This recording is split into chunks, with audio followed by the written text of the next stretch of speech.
So at this time, I'm going to invite our Guatemala team up, and Dan is going to have a verse, and then if we could get the whole team up here. And for those of you who don't know what's going on, in June, the 17 of us went on a missions trip to Casa Angelina in Guatemala. It's an orphanage there. That's also a ministry that our church supports, and we've sent several different groups there over the years and done some amazing things. When you go there, it's very obvious that the Lord is alive and well at Casa Angelina, and it's just amazing the stories that you have there. So. Alrighty, I'm going to start out with James 1:27, and then I'll speak a little bit on a few things. James 1:27, religion that God our Father accepts as pure and faultless is this: to care for orphans and widows in their distress, and to keep oneself from being polluted to the world. And that's what all these amazing people did, and you'll see some amazing things today. I first off want to thank this team. I think each and every one will say there's the way we bonded, the amount of things that we got done, and everything was just truly amazing. You can tell God had his hand in choosing each one, and with how everything went. I want to thank each and every one of you in our church for the support, both with prayers, financially, and so on. It's truly made a difference. You'll see, you all made a difference. You're going to hear one testimony. Every kid has a testimony there. Students are going to share, and it's a pretty amazing place what they do.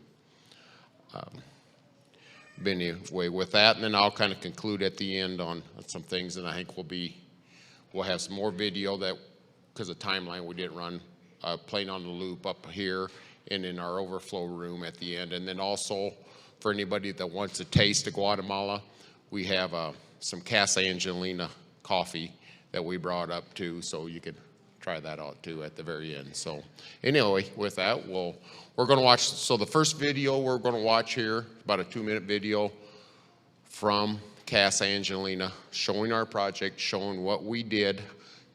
All the material that is being laid there was raised from this church. We had other teams help, but financially, you guys did it. Pretty amazing. And then the June trip that went down there, all the material that the July trip that went down there, all the material that they laid on that trip also was supplied by us. So, Bethany said when we were doing this that she was hoping we get to a certain point. We got twice that much done. And I'm probably going on too much, but the people from Houston called us the Cowboys because we work so hard. So anyway, you'll see some things here, and a pretty amazing group here. Oh, and then one more thing. Nancy has a 3.5-minute video with a few things on that too. So.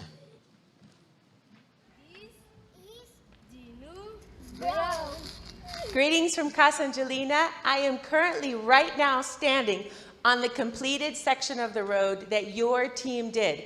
I want to first of all say thank you from all of us here at Casa Angelina and all of the children. When your team came, you worked so diligently. You far exceeded what we thought you were going to be able to complete and accomplish during the team week.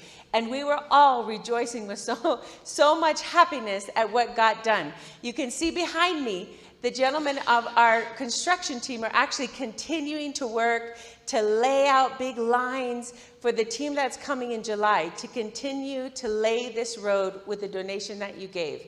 We are so grateful that you took on this project. I mentioned to your team that it's actually a project we have had on the list for years.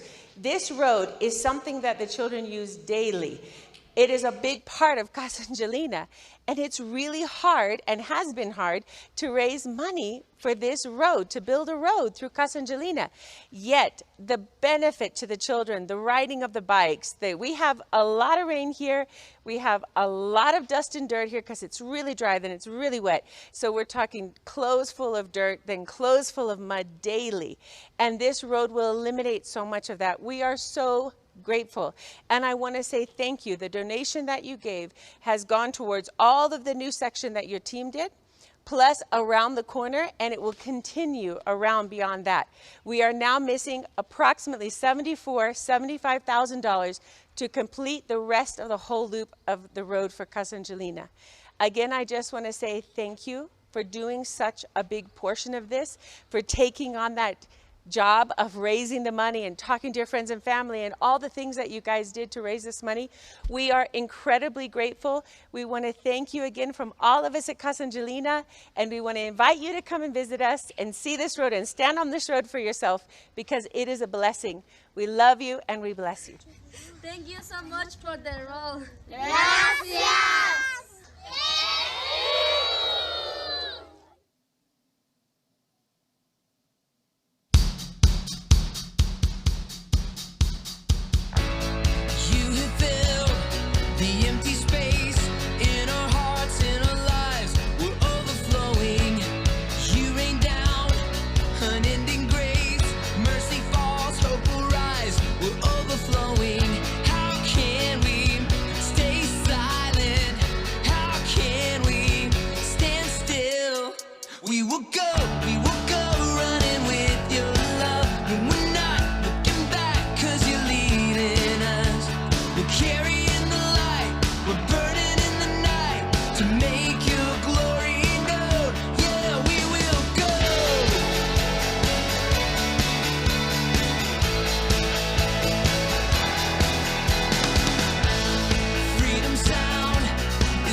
Watching that video it brings back so many memories, and there's so much stuff that we could sit up here and talk about, and it's It's just so overwhelming. It's just amazing.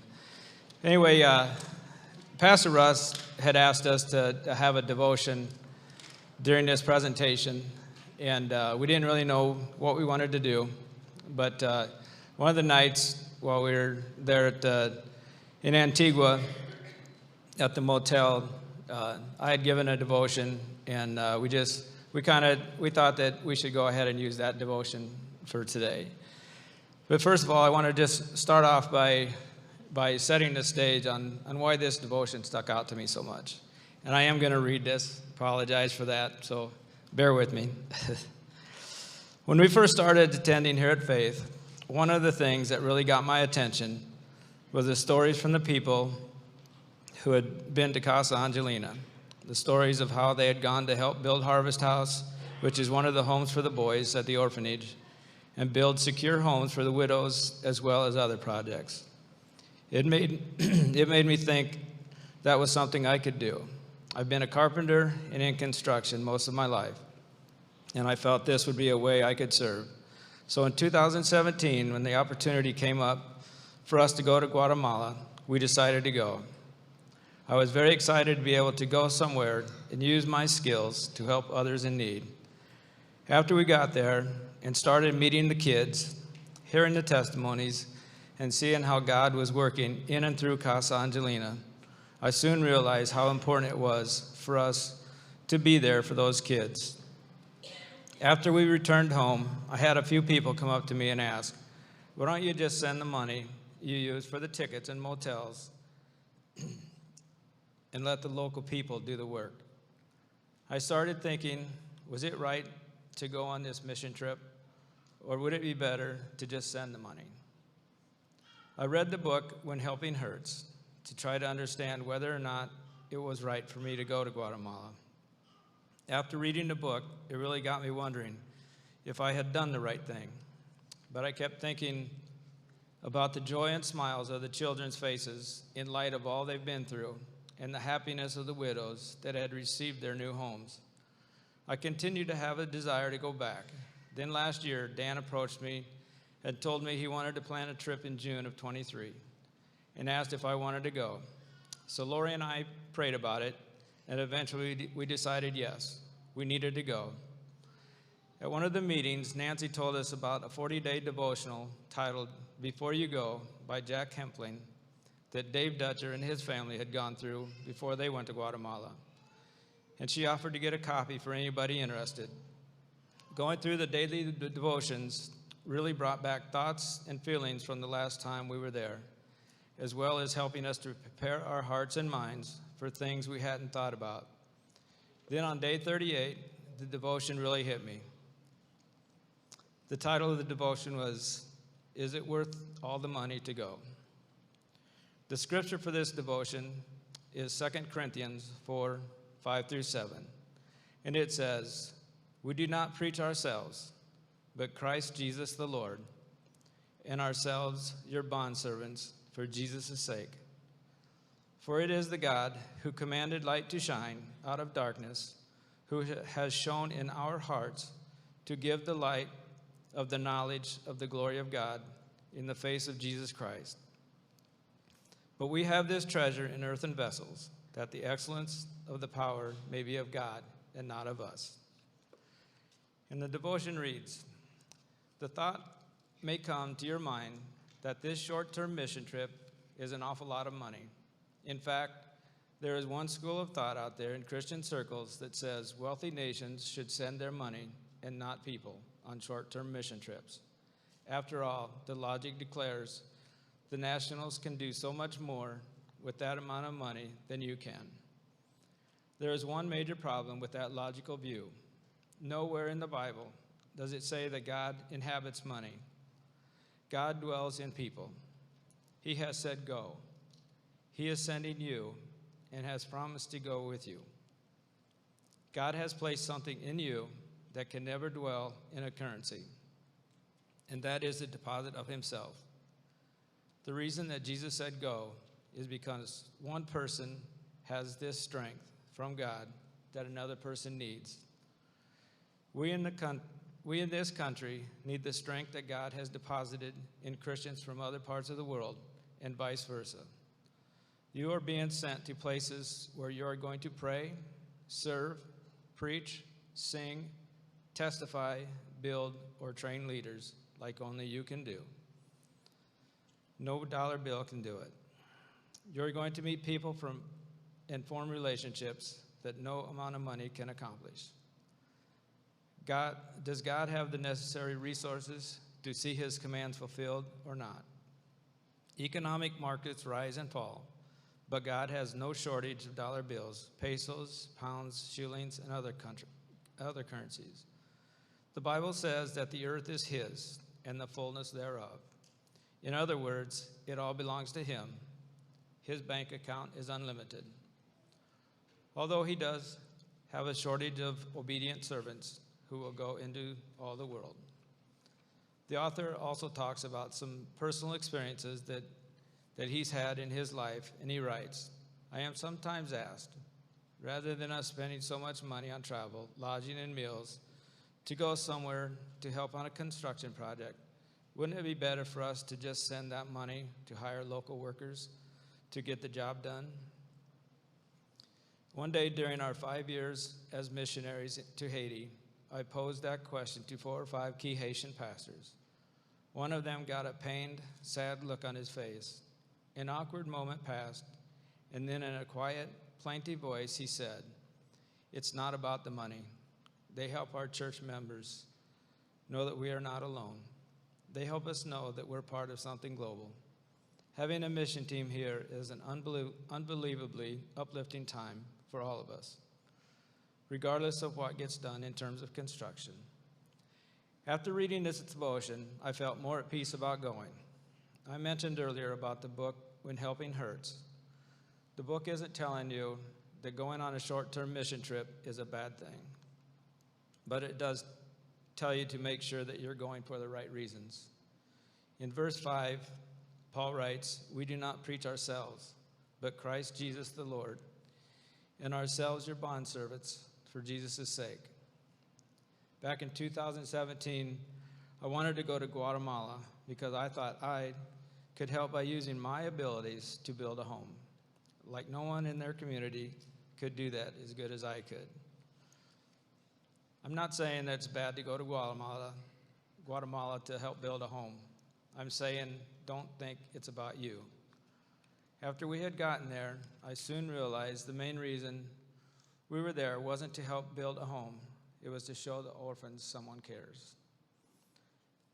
So this time I knew from the beginning we were going for the right reasons. When you first get to the orphanage, you go through the locked and armed security gate, and as they open the gate for the bus to go through, you see all these kids gathered, waiting for the bus to pull over and stop. Then the bus stops, and the kids are yelling, "Hola, hola," and screaming, and the door opens, and some of the kids start charging on the bus and giving hugs. It's hard to even get off the bus because they are so excited. Right away, the kids will take your hand as we head to the playground to swing, play catch, play tag, or hang out with them. And the older kids play soccer or basketball. Andrew and Bethany, and just so everybody knows, Andrew and Bethany is the daughter of Ivan Tate, who founded Guatemala, or Casa Angelina, and Andrew's her husband. So they run the orphanage there. But Andrew and Bethany and the staff at Casa Angelina do such an amazing job of teaching the kids about Jesus.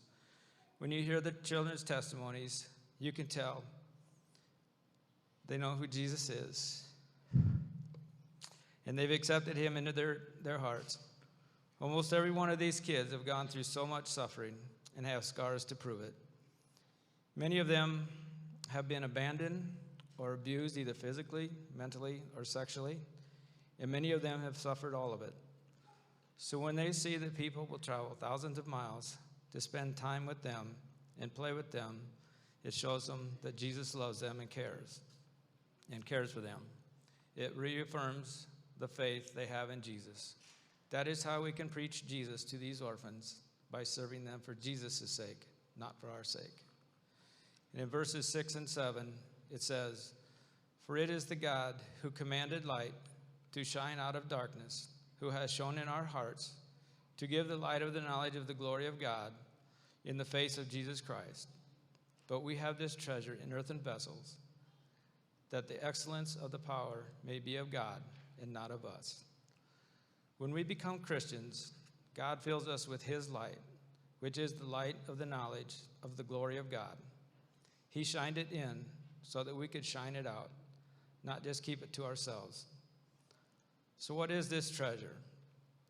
The treasure is the greatness of the gospel of Jesus Christ and the glory of God made evident through that gospel. It is the very light of God and the light of the knowledge of the glory of God reflected in his face, in the face of Jesus Christ. This is the greatest treasure in all creation. And we are the earthen vessels. So why would God put such a great treasure into earthen vessels? Who is worthy to be a container of God's light and glory? The smartest person isn't smart enough. The purest person isn't pure enough. The most spiritual person isn't spiritual enough. And the most talented person isn't talented enough. We are all just clay pots holding an unspeakably great treasure. Earthenware vessels were not very durable, and they were useless if broken.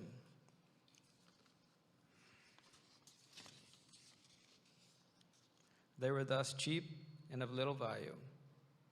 God chose to put his light and glory in the everyday dishes, not in the fine china. And why does God put such a great treasure in such weak vessels? So that the greatness of the power may be of God and not of us. So that it would be evident to anyone who had eyes to see that the work was being done by the power of God, not the power of the vessel. Jesus used this church body and some from the community through tithes and donations to bless Casa Angelina with the material for a road. Sure, we were going there to start the road project, and for the kids, this is much, much more than just a road. But the main reasons our group was going was to carry the light that Jesus has put in all of us to the orphans and staff at Casa Angelina. That's why Bethany and Andrew make sure we spend time with the kids. In the mornings before worship time, we would play and hang out with the kids and then go to work on the road. After the first day, some of the older kids would work alongside us. It turned out to be a huge blessing, plus it prepared them for the next group that would be coming in July. I was trying to talk to one of the girls that was helping me in the little bit of Spanish that I know, and it's not much. But she wanted me to speak to her in English because she wanted to learn. She wanted me to ask her questions in English as we worked. At first, it was a little awkward, but as the day went on, I would tell her what needed to be done, what we needed to do next, and if she didn't understand me, we would ask each other questions until she completely understood. It was just a special time. And then at the end of the day, they would make sure we stopped at 4 o'clock so that we could spend a couple hours with them before we left to go to the motel. Bethany and Andrew told us how important it is and how much the kids love having us spend time with them, and it was very obvious. They also pointed out how important it was that we could play soccer and basketball with the older kids as well. One evening it was raining and we played soccer in the rain, which is a big deal for them. The kids could see that we were working hard on the road for them, and yet we would make time at the end of the day to spend time with them, even though we were tired, worn out, sweaty and dirty.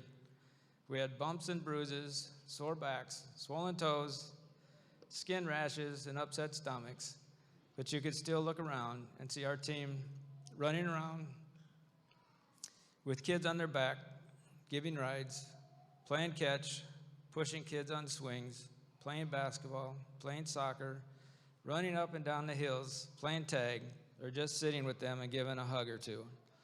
It shows them that Jesus put people in this world who care so much about them They would travel for hours just to spend time with them and show them that they are loved by Jesus and us.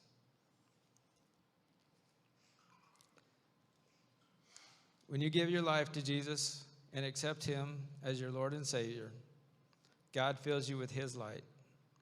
You don't have to go to a foreign country to be that light to shine out of you. Just as Pastor Dave said a couple weeks ago, wherever you are, you're in a mission field. Whether it's at work or at school or visiting friends, the greatest thing we can do is radiate God's glory to those around us. Thank you.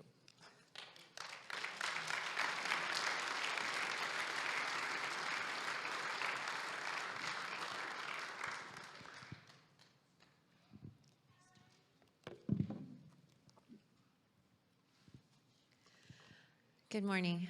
I'm going to share a bit with you about the what and the why of our time in Guatemala.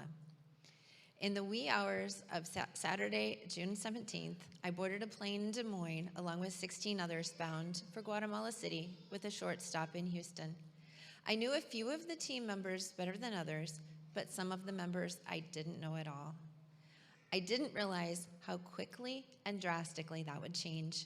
God is so good, having handpicked each member of that team. After 2 planes, security, immigration, and customs, and being dropped into a world where we could understand very little of what we heard and read, we had a grueling 4-hour bus ride. 3 of these hours were just getting out of Guatemala City. Finally, we arrived at our hotel, Casa de la Fuentes, in Antigua, which is about 45 minutes away from Casa Angelina.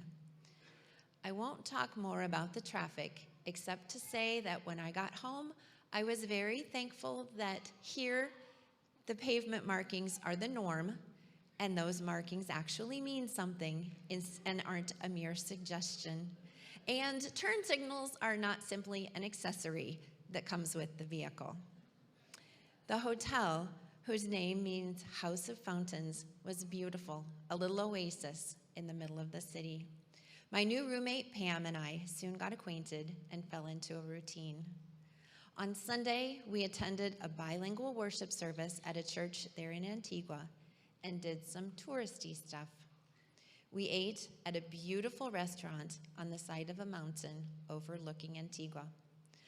The all-Spanish menu provided a few challenges and made us very thankful for Google Translate and for Alejandro, a Guatemalan friend of Dan's, who became our driver, guide, and friend, and also worked side by side with us all week. I know the waiters were very thankful for Alejandro, who translated things when it got confusing. That afternoon, we also went to the Jade Factory and Museum and visited the market, which was a pretty intense and stressful shopping experience. Alejandro also wanted us to see a village that had been destroyed by the eruption of Mount Fuego 4 years ago. The lava had reached the second story of the homes, and we could see where they had dug into the homes in their search for bodies. Some of the homes were still partially filled with the rock, and there was an eerie stillness as we walked through the abandoned streets. And then Monday, it was on to the orphanage. When we arrived, the kids were so excited to greet us that they didn't even let us get off the bus before trying to give hugs. It didn't matter that we didn't speak the same language. Smiles and hugs are universal. But it was good that they understood hello and we understood hola. And we were able to ask, ¿Cómo te llamo? And ¿Cuántos años? And at least get some names and ages. We were welcomed by Bethany and Andrew, the daughter and son-in-law of the orphanage's founders, Ivan and Kimberly Tate. We heard some history of Casa Angelina, as well as their vision for the future. I have pictures of a few of the things we saw on our tour. We walked through the medical clinic, which has recently been expanded, and the houses where the little kids live, and we heard the stories of several of the children.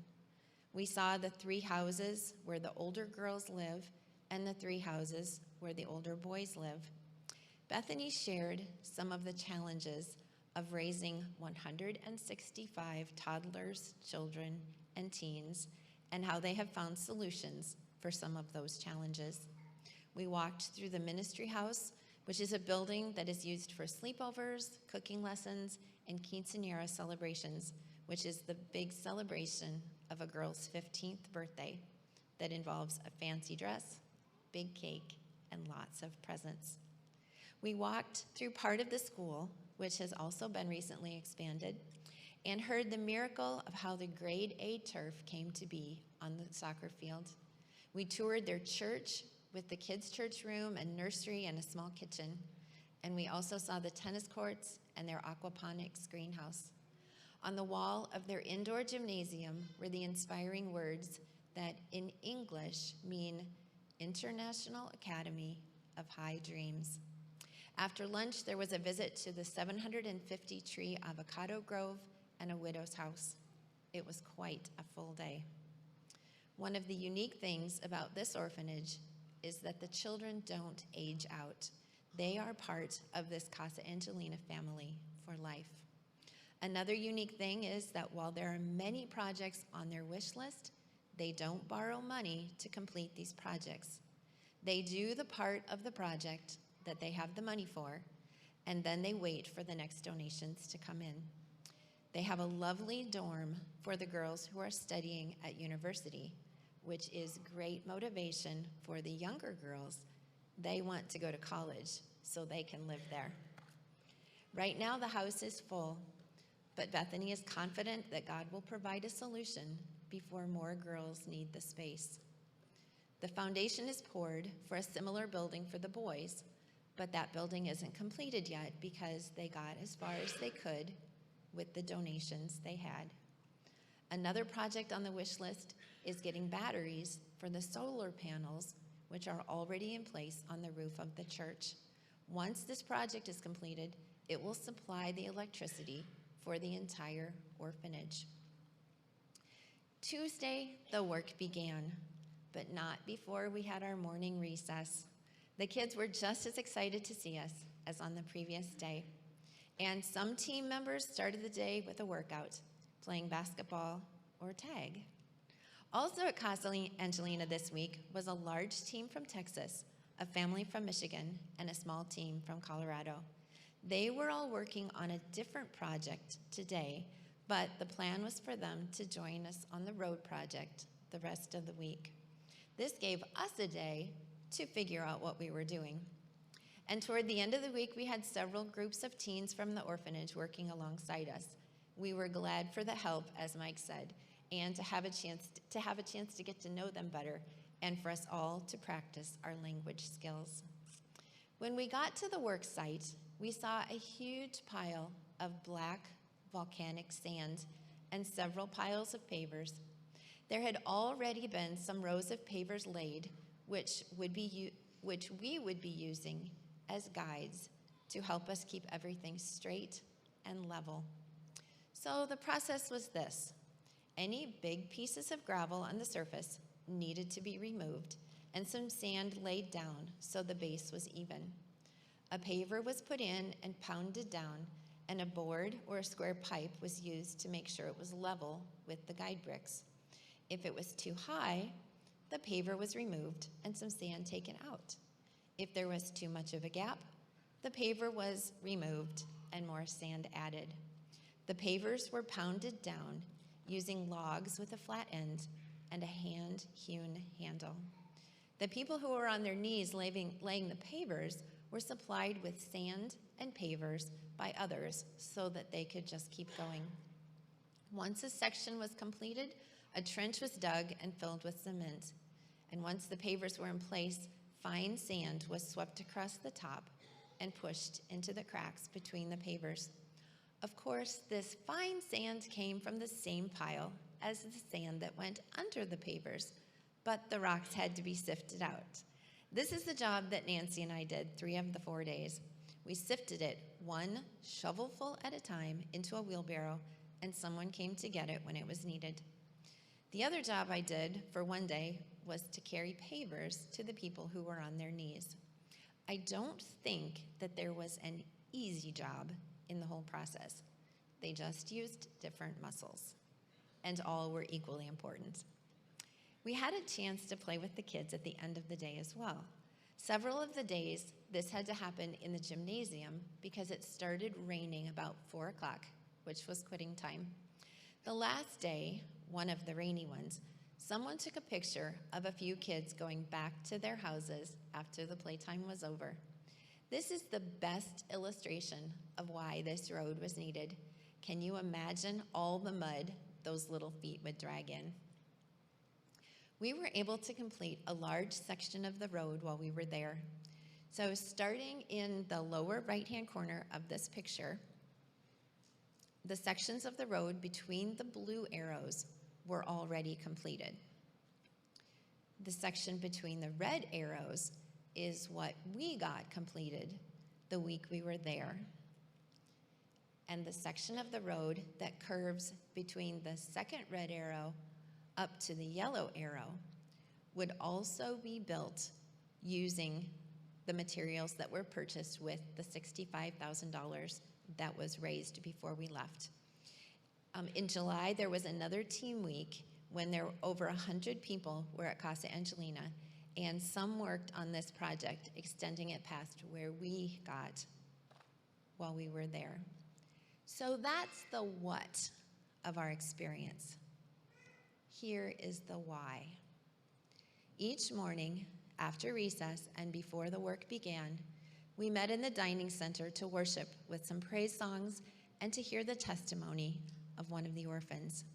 We realized on this first day that we needed to have plenty of tissues for this time. We heard about the neglect and the abuse these children experienced before coming to Casa Angelina. On Friday, we heard from Cecily, who is almost 26 years old. She came to Casa Angelina when she was 8 years old. She shared with us that when she was little, she and her 2 brothers lived with her father since her mom had left them. Her dad had had an accident which left him with only 1 leg, so he got around on crutches. They would often not have anything to eat and would go looking for food. They would eat rotten things, or they would steal to be able to eat. They lived in a very dangerous part of the city, and it wasn't unusual for the children to hear gunshots while they were playing. Cecily didn't feel like her dad could keep her safe. She went to school, but because of a skin condition, the other children made fun of her, so she didn't feel safe at school either. She would go with her dad to his work and play outside while waiting for him. One day, she went further away than usual, and a man sexually assaulted her. She had no one to tell this to. She began building walls around her heart to protect herself. Again, she was sexually assaulted, but this time by her father. She would sit and wait for her mother to come back, somehow thinking that she could trust her mother, even though her mother had not been there for a long time. A social worker came and asked what it was like to live there and said they couldn't stay there.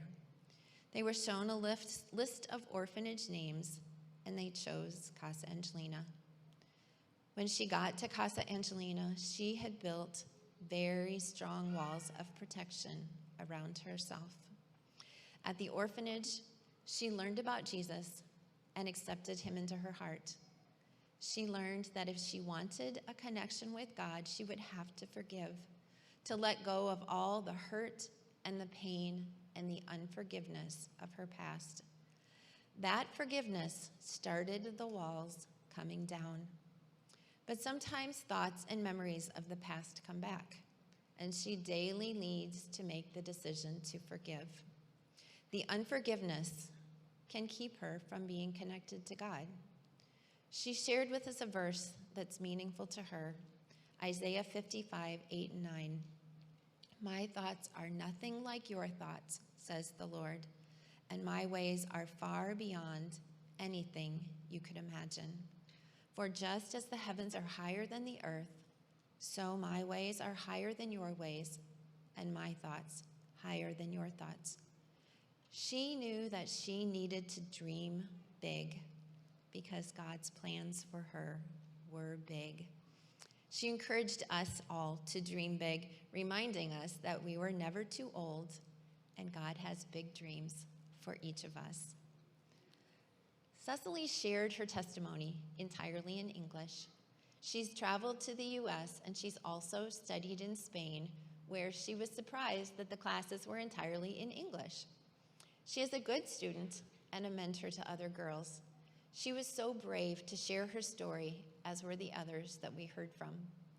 One young woman started her talk earlier in the week by saying, "I'm not going to tell you about myself, but rather what God has done in my life." Needless to say, we met some remarkable people during our time at Casa Angelina. After my first week back, I had someone ask me if I'd recovered from my trip. I started to answer yes, but then I stopped because that didn't feel right. Recover means to return to a state of normal. But I don't want to return back to that normal. The week in Guatemala and being at Casa Angelina was powerful. And it did change me, made a lasting change in me. And all of this came about because when I felt God nudge me, I listened. I went, I did. I stepped out in faith and met God right there in the faces of those children. Children who would have every reason to be filled with bitterness, hate, and fear. But when we looked into their faces, we saw pure joy, the joy of knowing the love of Jesus. I encourage you to look for those opportunities to pour the love of Jesus into others, especially children. I'm thankful that I didn't just write a check, and I can't wait to see how God is going to use this trip and these changes and me. So when you feel that nudge, listen and act.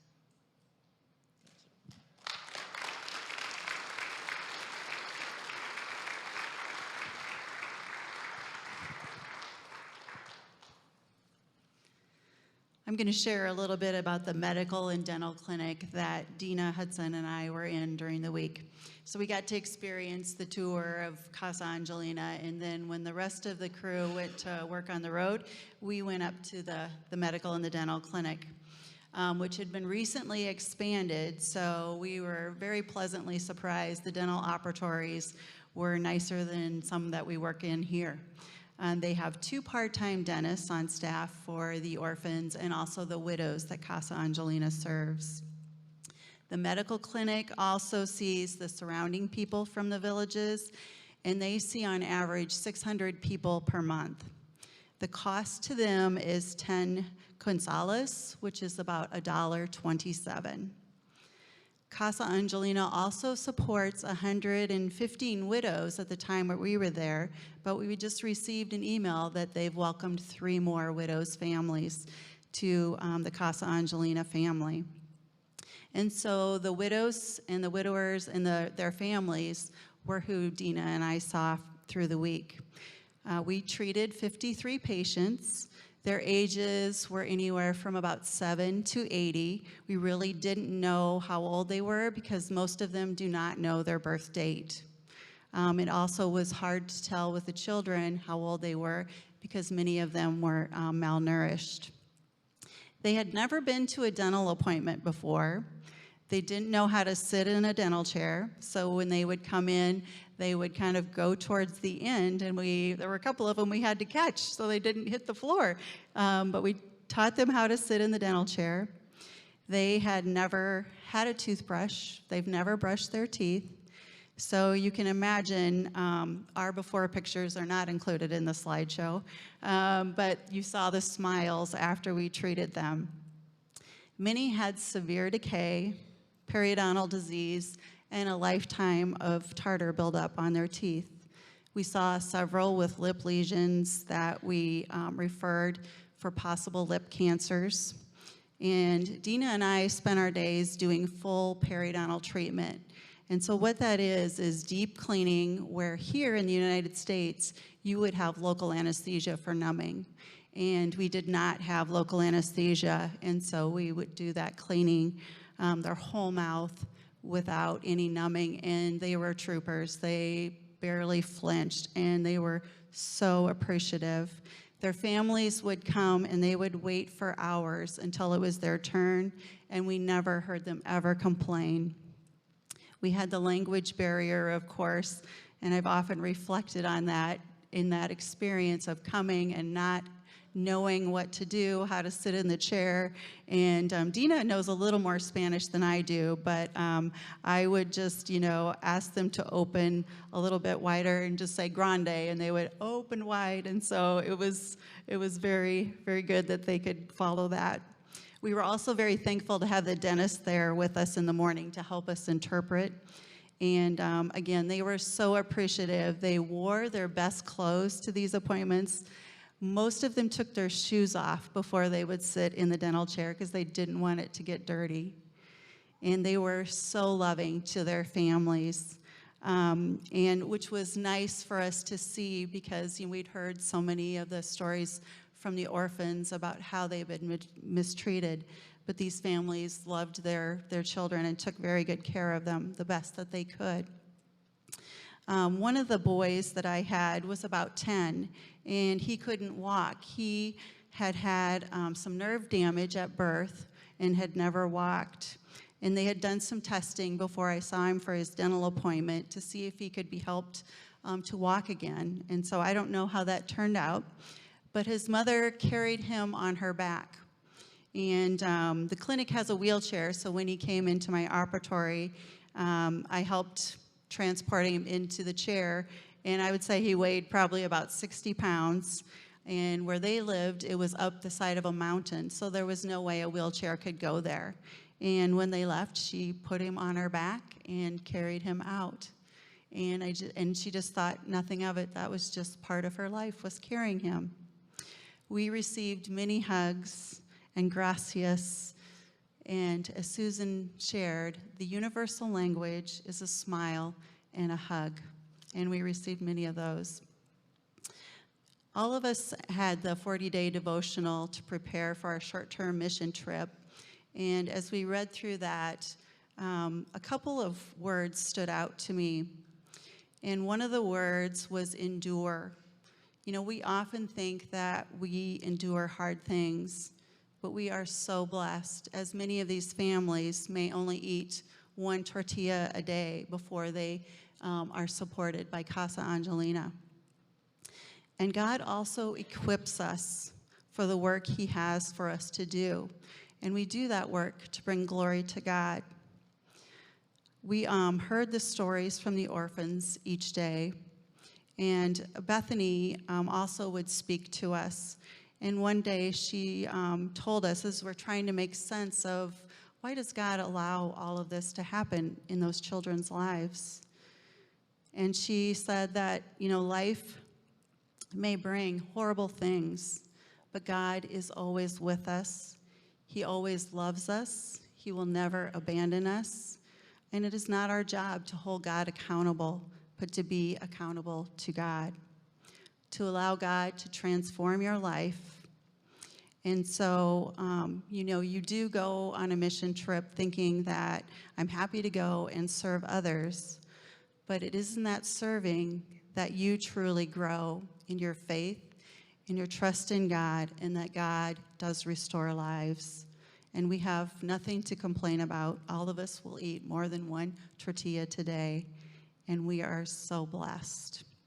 So again, I thank you for our support, and I encourage everyone to go serve and grow in whatever mission field you're in, because that is our communities, our homes, and even if you choose to go on a short-term mission trip. Thank you.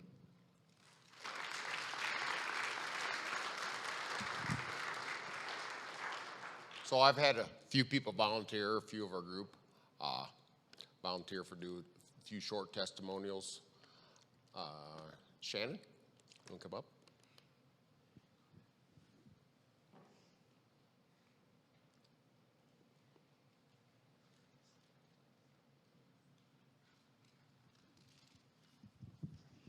I don't know about short, but I wrote it down. When you go on a trip like that, it's hard to remember everything you want to say. So we're going to start with, hi, my name is Shannon, and I'm a type A control freak. I like my routine, I like my comfort zone, and the word submissive is not in my vocabulary.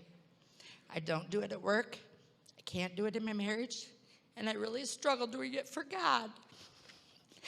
The month of November at church has never been my thing. It's always missions. Missions during Sunday school, missions during church, and it never fed my soul.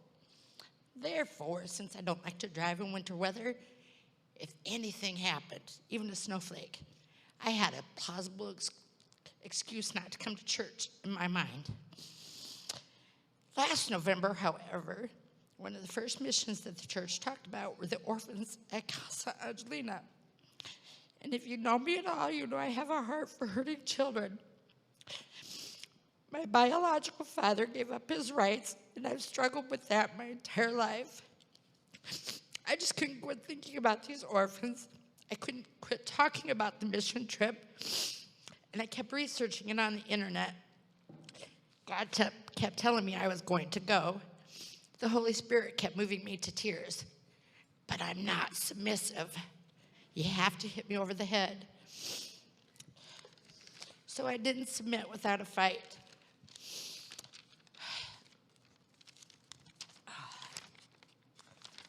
Okay. And I just lost my page. Okay, I put up the roadblocks. I wanted my entire family to go with me. It was a no-go. They weren't happening. I begged, I pleaded, I bribed, made the girls come to the meeting, I prayed, and it didn't happen. And God still said, you're going. So I put up another roadblock. It cost a whole lot of money I did not have. Well, about an hour after that, when I got home, I got a text from Dad saying, if I chose to go on this mission trip, someone was willing to help me out financially. Okay, God. What else you got? I got old lady knees and I got sleeping problems. They don't like to bend, and I really like to sleep. My routine. My daughter gave me a necklace for my birthday in June, and it said, you are enough. She had listened to me whine about how my family wouldn't go with me, how I wasn't the perfect mom, I wasn't the perfect witness, and I didn't think my body would hold up on this trip. But I am enough. Okay, God, I'm going. I'm submitting to your will. I'm submitting to your authority. But now you've got to help me because it is not my nature. And Dan's kind of bossy.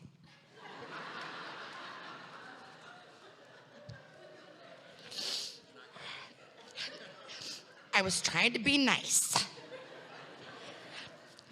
Okay, so in some ways I'm smart. I immediately got 3 people to start praying for me and for the things that I thought were big, making sure my old lady knees held up and that I would be able to sleep. I was really uneasy about the people I was going on the trip with. I didn't know their names, a lot of them. I knew some faces. So it's nervy. We were put on a prayer list at church, and I took a screenshot of it so I could start praying for these people that I would be spending time with. So then I went to Walmart, trying to buy my necessities. And this chick comes up, and she is in my face. Are you excited about going on the trip? What are you buying? What are you getting? When are we going? Oh, my gosh, do you know this? And it's like, who are you? I have no idea. And I'm like, okay, God, you need to rescue me. Please. I don't know her. He didn't rescue me because 2 hours later, she got in my face again. Okay. I went home and I Googled everybody on Facebook and the internet, looked up their names, trying to commit them to memory. Okay.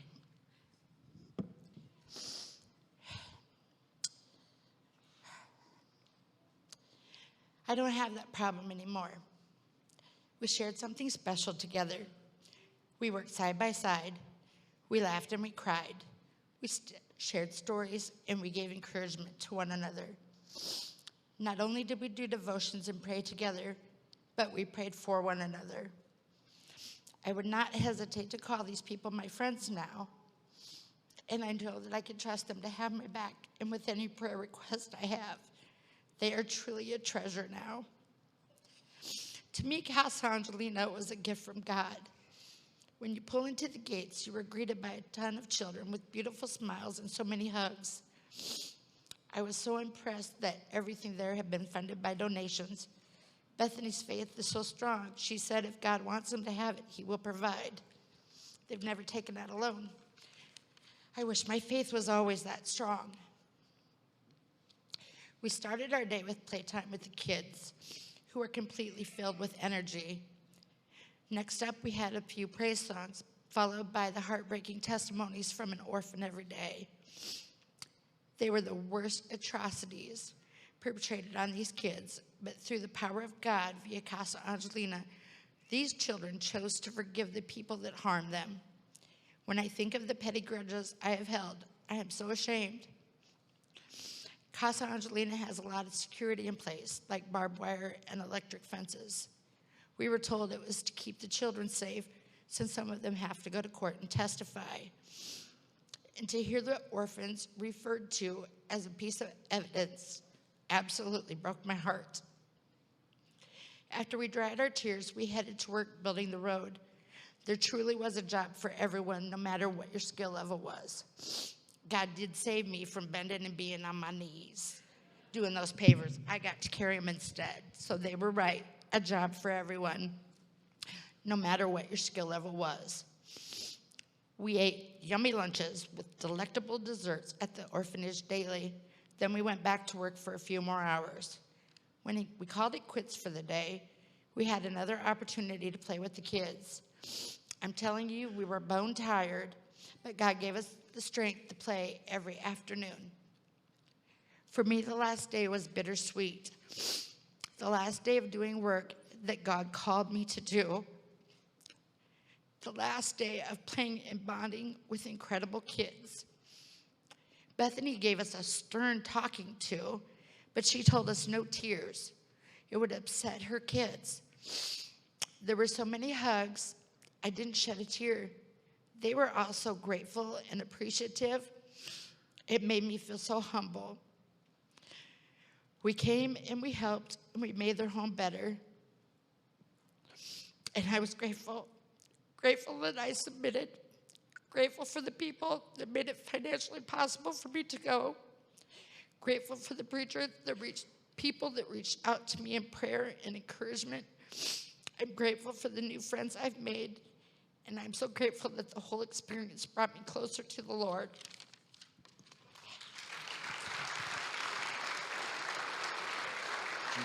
Nancy, do you want to do a short one?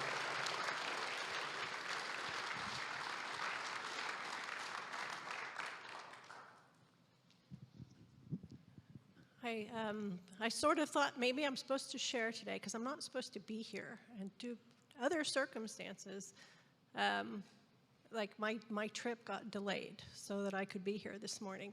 But that's really hard to follow up, right?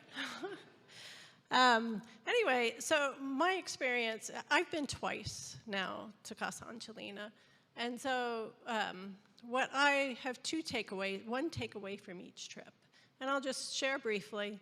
You can ask me about them another time, but probably not after the service because we're out of here.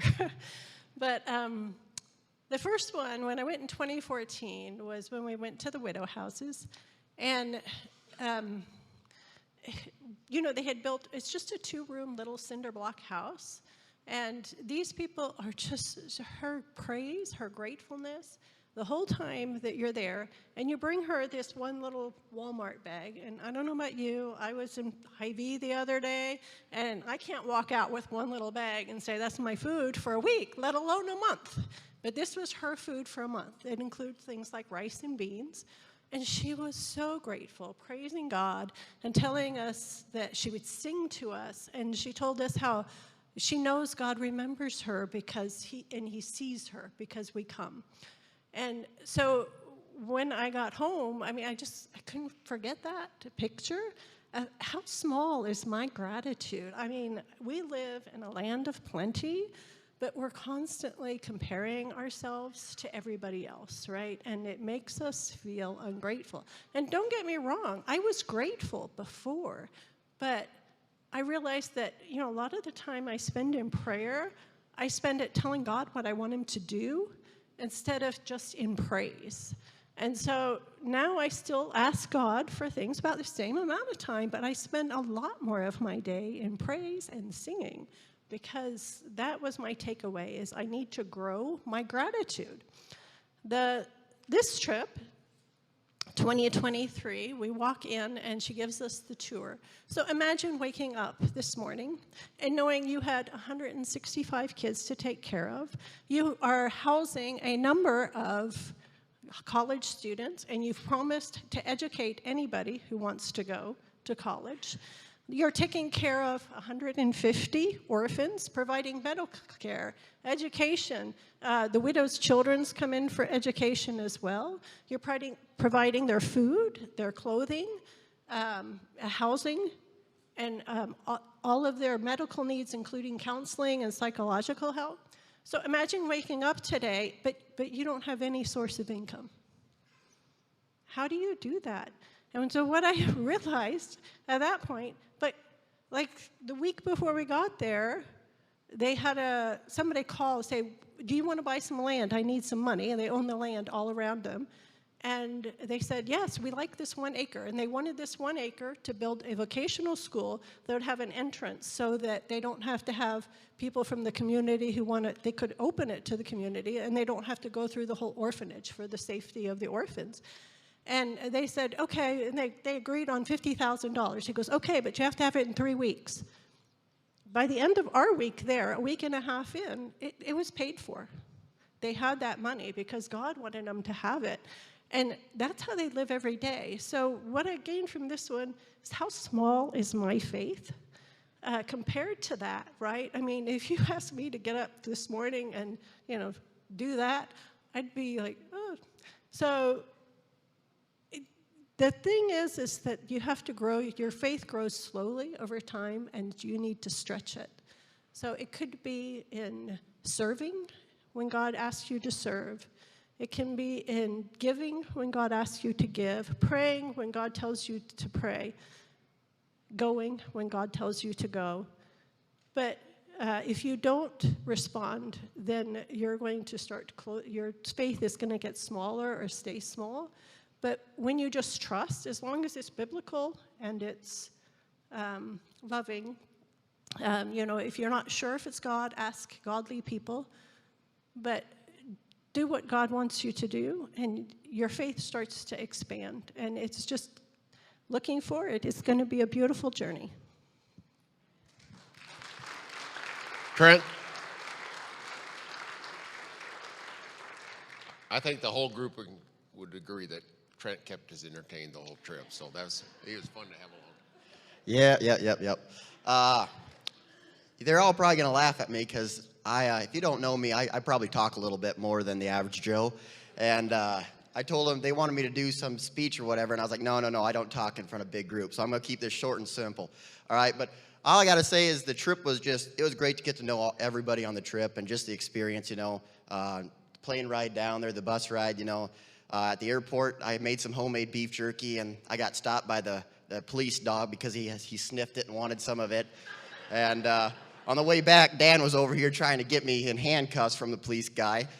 You know, just overall the trip and everything, just seeing the kids and what they're doing and what they're doing with those kids, and just the passion and like the love, and just, I don't know, it's just a special place. It's hard to explain without going there. You know, my whole life, I was raised up in this church, and you know, you see everybody going on this trip, you see pictures, and you think, man, that's cool, you know, I kind of see what it is. And I was lucky because a couple years ago, or I think it was 4 years ago, I was supposed to go on a trip to Haiti, and that trip got canceled. So this is kind of the trip I went to instead. And, you know, going there and, like, even seeing all those pictures growing up, and it was just, it couldn't explain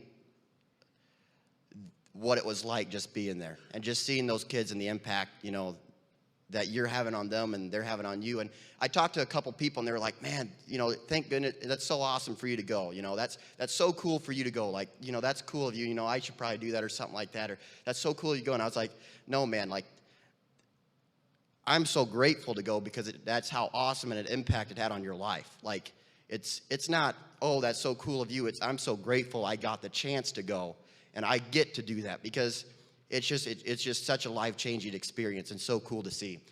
So on the first day we were there, Monday, we went there and they gave us a tour of the whole place, And so we were touring it all and going through and seeing the eating place and the harvest house with this church was pretty big and building and stuff like that and everything. And towards the end, we got to the college dorm room. And this is what really had a big impact on my life. We got to the college dorm room. They were talking to us. This is where all the girls over 18, they go to college, blah, blah. And Bethany was talking, and she was like, we got 6 kids coming up next in high school that are going to graduate, but we don't have room. I mean, we might have room for 1 or 2 beds. I don't know where we're going to put these beds. I don't know what we're going to do. There's just not enough room, and it's in a couple months. And without hesitation at all, she said, but God will provide. God will take care of it. He'll find a way, and that's it. And then right after that, with no hesitation, no anything, she went on and started talking about her next thing and about whatever was going on. And that one moment right there, that was so cool to see because for me, if there's a problem like that, you need to start working on it, figure something out, you know what I mean? How many of us, something's going on, all right, we got this issue. It's we better get going on that because that's a big issue, all right? We need to get going and start figuring something out. I need to start figuring out something on there. And everybody up here is talking about it. It's no, that's not how they roll down there. They don't roll like that. It's not, I need to figure this out. I need to get this going, Man, this huge issue is going on in my life. It's not, I need to figure this out. I need to get this going. I need to get this going. I need to do this. No. That's not how it is. It's God will provide. God will figure it out. I'm going to put my faith in God. God will take care of it without no hesitation at all. Done deal, period. You know what I mean? And so coming home, it's man, I need to start doing that. That's crazy. You know what I mean? That is awesome. So that's just the thing that's been huge in my life ever since the trip is no, Trent. No. Sit down, pray about it, figure it out, ask God. God's going to take care of it. In a couple years, in a couple months, couple weeks, you're going to look back and you're going to probably be laughing about what you're worried about right now because God's going to take care of that as long as you put your faith in Him and your trust in Him.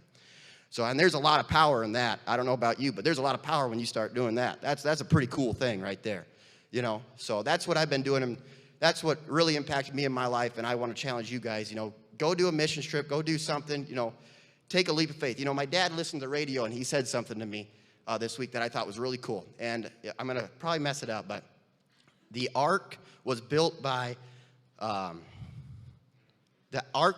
amateurs, but the Titanic was built by professionals. Let that sink in right there. All right? Thank you, guys. Thank you, Trent. Larissa?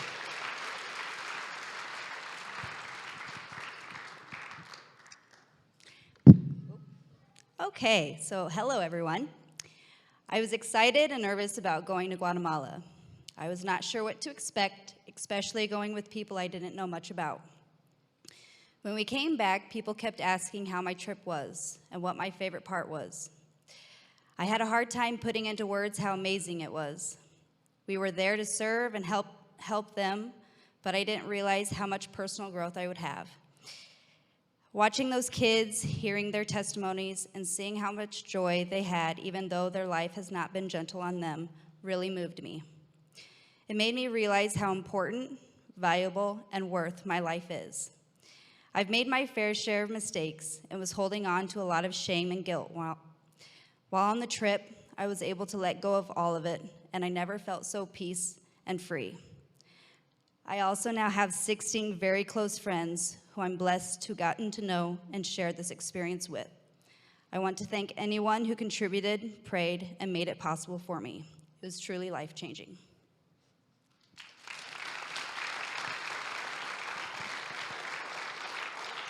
Is there anybody else in the group that wants to come up? So, alrighty, awesome. I think a lot of us are going to plan on kind of being in the overflow room or around. Just talk to us about the trip. So we're talking about possibly having a trip in March that my brother's family will lead, and we may lead another trip again in June is what the thoughts are right now. We'll kind of start to finalize a little more of this down the road, but I think, you know, as soon as we saw that thank you video from Bethany, we all agreed, well, we know what we need to do now. We need to finish the road. So that is our goal. You know, maybe it'd be this year, maybe a couple of years, but I think we're, you know, like I said, it's not a project that a lot of people, they want to see a house, they want to see this or that, but we can see the impact that made. But more the impact of that is the impact that we have on the kids, and the impact that the kids have on us, and the impact that the Lord being down there has on all of us. So it's just pretty amazing. So, yeah, I'll be hanging around here afterwards. If you guys have some interest, you can kind of talk to me and or more about this, and then everybody else too. So thank you for your time, and thank you for letting us go way too long. So appreciate it.